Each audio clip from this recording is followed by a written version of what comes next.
Hello, beloveds. We're talking about sovereignty, as you know, and I wanted to give you a little taste of what sovereignty is not, because we're talking about what it is.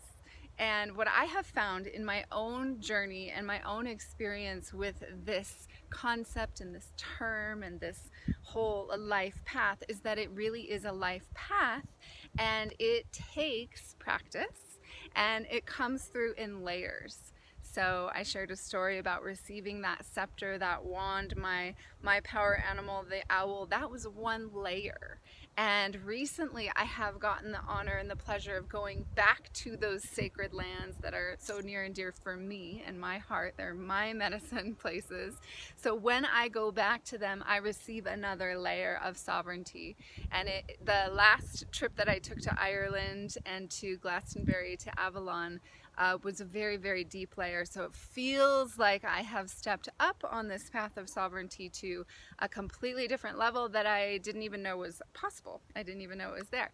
So the same thing is going to happen for you if it hasn't already. And one thing that I would like to say that sovereignty is not is it is not when you are worried about what other people think of you.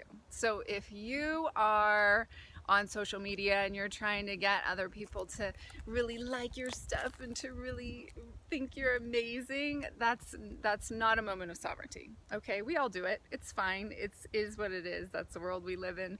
But it's not a moment of sovereignty. There's this deep authenticity that comes through when you're in your sovereignty, right? And so when you are worried about the way that you look, you're worried about the way that you appear, you're worried about the things that you say, is your message good enough? Are you good enough? Do people like you? Are you enough? All those moments are the opposite of sovereignty. So I think it's helpful to know what sovereignty is not, so that we can move more toward that place in our lives and in ourselves where we're a yes, we're a hell yes to whatever it is that we're doing in our lives.